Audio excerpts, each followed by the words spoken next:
Mari sama-sama kita akan berdoa sebelum kita mendengarkan firman Tuhan. Bapa kami di surga, terima kasih, kami bersyukur untuk waktu dan kesempatan yang Bapa berikan kepada kami. Kami saat ini akan belajar firman Tuhan. Mari perlengkapi kami, biarlah hikmat Tuhan terus menuntun kami. Kami siapkan hati kami untuk menikmati dan mendengarkan serta merenungkan firman Allah. Mari ya Bapa, Engkau berfirman kepada kami. Di dalam nama Tuhan Yesus Kristus kami berdoa. Haleluya. Amin. Baik kasih Tuhan, mari sama-sama kita akan belajar firman Tuhan di dalam 1 Yohanes pasal yang pertama, ayat yang ke-5 sampai ayat yang ke-7. Demikian firman Tuhan. Dan inilah berita yang telah kami dengar dari Dia dan yang telah kami sampaikan kepada kamu. Allah adalah terang dan di dalam Dia sama sekali tidak ada kegelapan. Ayat yang ke-6. Jika kita katakan bahwa kita beroleh persekutuan dengan Dia, namun kita hidup dalam kegelapan, kita berdusta dan kita tidak melakukan kebenaran. Ayat yang ke-7. Tetapi jika kita hidup dalam terang, sama seperti Dia ada di dalam terang, maka kita beroleh persekutuan seorang dengan yang lain. Dan darah Yesus, anaknya itu, menyucikan kita daripada segala dosa. Pembacaan firman Tuhan bagi kita akan membawa kita dalam sebuah perenungan dengan tema hidup di dalam terang. Kasih Tuhan sekali, firman Tuhan dengan tegas mengatakan bahwa Allah adalah terang dan sama sekali tidak ada kegelapan.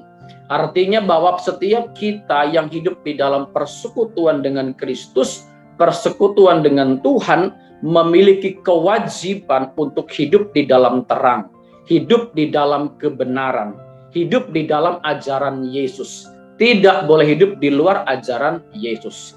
Setiap orang percaya, apalagi kalau kita adalah hamba Tuhan, kita adalah para pelayan, kita adalah orang-orang yang terlibat dalam pekerjaan Tuhan, sudah seharusnya menjadi satu kewajiban bagi kita. Ini bukanlah kita berpikir kita bisa apa tidak bisa, tapi kita harus mulai berjuang, Bapak Ibu sekalian. Kita harus berusaha dengan sungguh-sungguh, Bapak Ibu sekalian.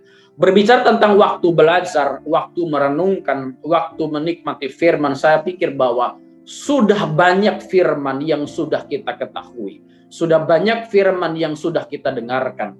Hari ini yang menjadi keputusan fokus kita bagi orang-orang percaya adalah bagaimana kita berani mengambil sikap, bagaimana kita berani mengambil keputusan untuk memulai menghidupi firman, menghidupi kebenaran Tuhan yang diajarkan kepada kita.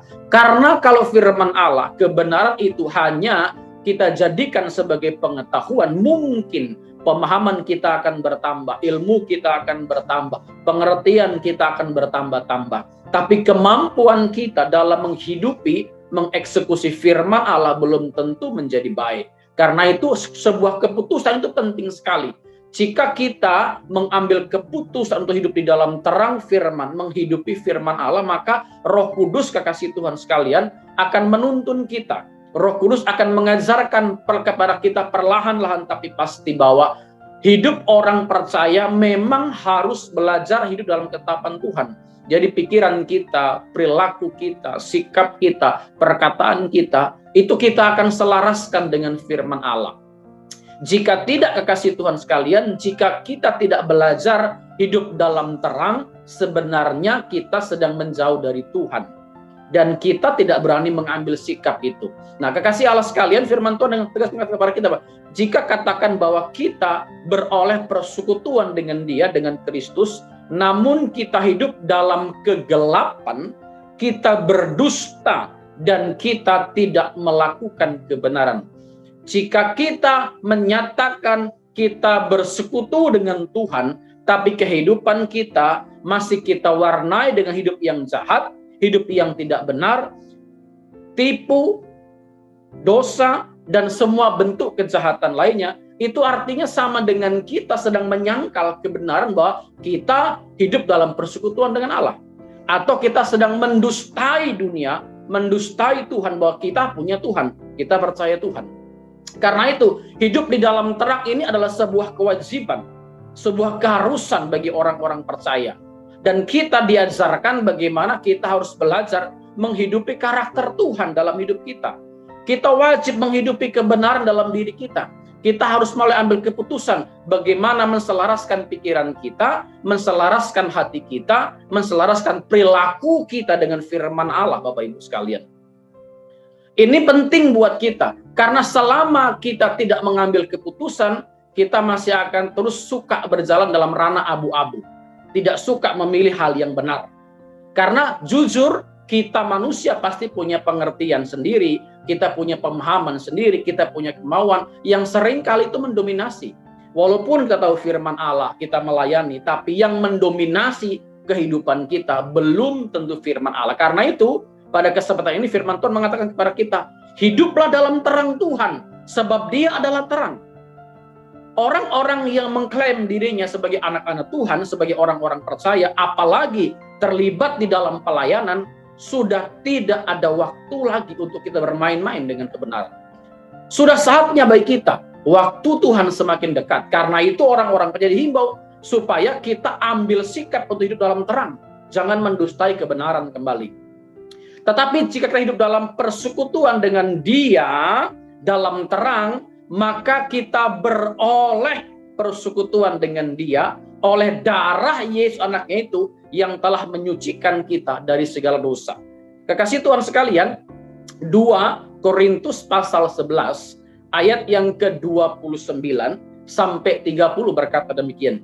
Jika ada orang yang merasa lemah, tidakkah aku turut merasa lemah? Jika ada orang yang tersandung, tidakkah hatiku hancur oleh duka cita? Nah, firman Tuhan ini mengajarkan bagaimana seseorang yang hidup dalam terang itu mengalami kasih yang besar di dalam hatinya. Dia mudah tersentuh, hatinya penuh dengan belas kasihan, Bapak Ibu sekalian. Memiliki kepedulian yang tinggi terhadap sesamanya. Dia tidak tunggu disuruh, pada waktu dia melihat, dia menyaksikan, dengan mudah hatinya akan tersentuh dan dia akan bertindak. Dia akan beraksi.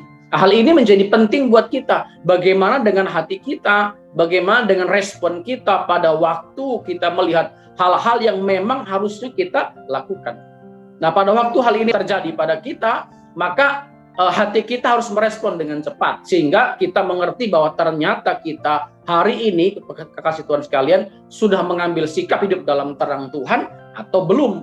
Kalau kita mengambil sikap hidup dalam terang Tuhan, maka dengan mudah hati kita akan tersentuh oleh hal-hal yang memang perlu kita kerjakan sebagai orang-orang percaya. Seperti halnya dengan Yesus.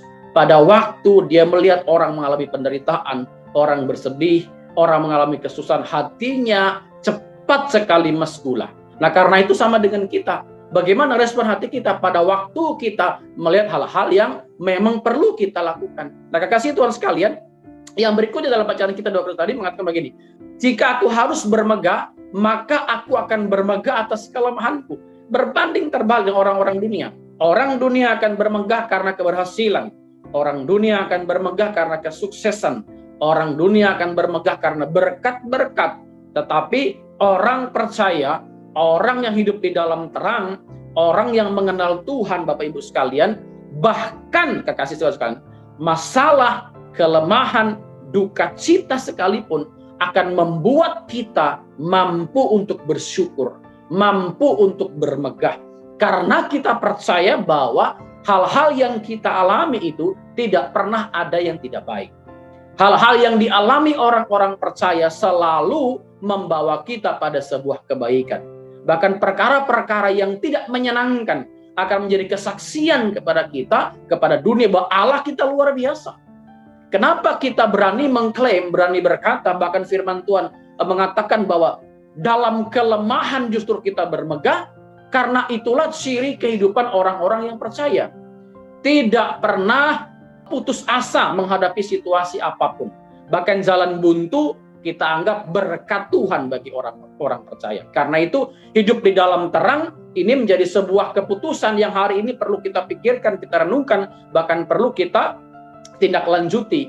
Mari bersama-sama kita hari ini Bapak Ibu sekalian, kita mengalahkan mungkin ego kita mengalahkan mungkin pengetahuan kita yang bisa kita andalkan. Kita mengalahkan kekayaan kita yang kita anggap itu bisa menolong kita, bisa melepaskan kita dari segala situasi yang tidak menyenangkan. Dan kita bersandar penuh kepada Tuhan. Bukan berarti bahwa kita menghilangkan, membuang semua pengetahuan, membuang semua pengalaman-pengalaman, membuang semua harta benda kita. Tapi kita belajar menundukkan hati kita, menundukkan pikiran kita di bawah otoritas Tuhan. Lalu belajar hidup di dalam terang itu. Dengan arti bahwa kita belajar menselaraskan pikiran kita, hati kita, perkataan kita, hidup kita dengan firman Allah. Berani hidup di dalam terang supaya Bapak Ibu sekalian, jangan ada tuduhan-tuduhan dosa terhadap diri kita.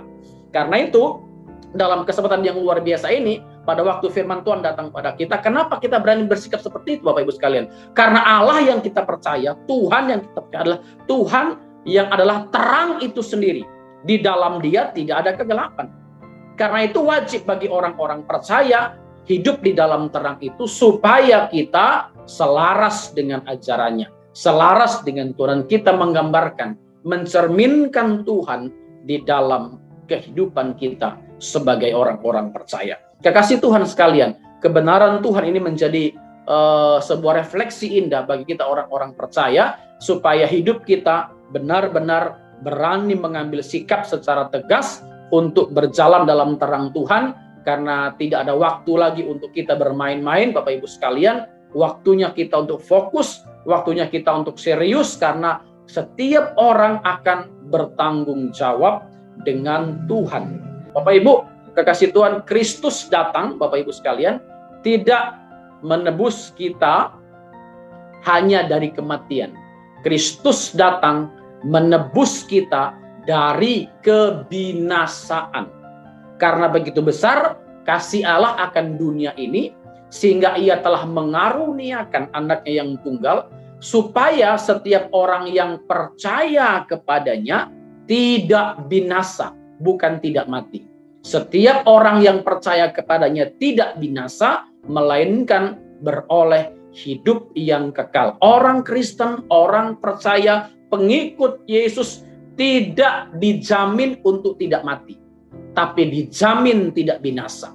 Karena itu kekasih Allah sekalian, mari bersama-sama kita syukuri atas kemurahan Allah yang dinyatakan kepada kita, dan mari kita tunjukkan pribadi-pribadi orang-orang percaya yang telah ditebus, yang telah dikeluarkan dari kebinasaan dan menjalani kehidupan sebagai anak-anak terang, karena dunia akan menyorot kita. Karena itu, mari kita ambil keputusan secara benar untuk hidup di dalam terang Tuhan. Puji Tuhan, kiranya kebenaran Allah, kiranya firman Allah yang kita dengarkan Bapak Ibu sekalian, ini menjadi tema buat kita, mendorong kita untuk berani ambil sikap hidup di dalam terang Tuhan, karena saya percaya pada waktu orang hidup dalam terang, maka tidak akan pernah dirugikan. Sebaliknya, kita akan bangga dan bersyukur kepada Tuhan. Kekasih Allah, mari sama-sama kita akan berdoa. Kita akan tundukkan kepala kita di hadapan Tuhan. Mari tundukkan kepala kita di hadapan Tuhan dan berdoa. Bapa kami dalam kerajaan surga, kami mengenal Engkau sebagai Allah yang hidup, sebagai firman dan kebenaran. Kami percaya bahwa Engkau akan menuntun hati kami kepada firman-Mu, kepada kebenaran-Mu, sehingga hidup kami selaras dengan firman-Mu.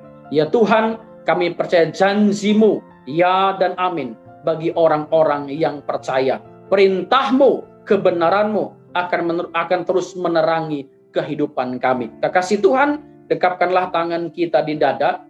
Jika saudara-saudara punya pergumulan, persoalan, tantangan, baik dalam karir, studi, keuangan, masalah keluarga, kesehatan, bahkan apapun itu, termasuk perjodohan, biarlah kiranya tangan Tuhan, biarlah kiranya kuasa Tuhan menyertai setiap langkah-langkah kita. Kekuatan kasih Tuhan turun ke atas kita orang-orang percaya.